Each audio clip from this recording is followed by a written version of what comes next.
Monsieur le maire aimerait remplacer le mobilier de la cantine scolaire.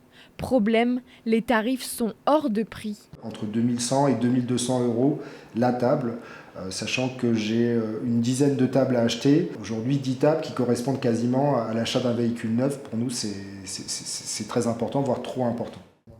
Comme la majorité des collectivités, Jérémy Gaillard achète ses fournitures via des centrales d'achat.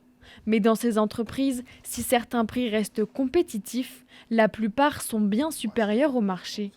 On a des problématiques, comme dans toutes les communes, de propriétaires de chiens qui ne sont pas toujours très vigilants avec le ramassage des déjections canines. Les distributeurs ne sont pas forcément très chers, quoiqu'on est déjà à 100 euros pour une caisse en aluminium rectangulaire, mais on se retrouve avec un rouleau de sac à environ 50 euros. Il faut imaginer que c'est la même quantité de plastique que quand vous achetez votre rouleau de sac poubelle au supermarché et que vous le payez entre 3 et 4 euros en fonction de la contenance. Pour s'en sortir, l'élu a trouvé la recette. Il scrute chaque dépense. En reprenant ligne par ligne et en se re-questionnant sur est-ce que cette dépense est utile, et si elle est utile, est-ce qu'on bénéficie du meilleur rapport qualité-prix, on arrive à faire des économies qui sont importantes et qui nous ont permis effectivement de nous maintenir à flot sur les dernières années.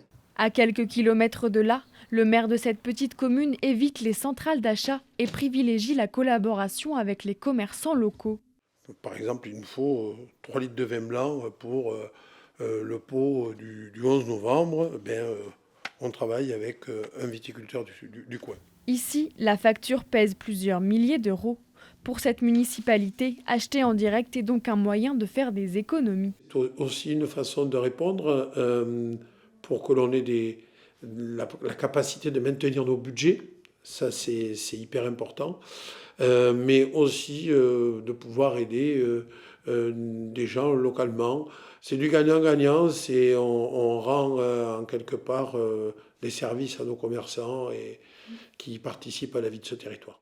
L'Observatoire économique de la commande publique estime que la facture globale des achats publics en France s'élèverait à plus de 230 milliards d'euros, dont 89 milliards pour les collectivités locales.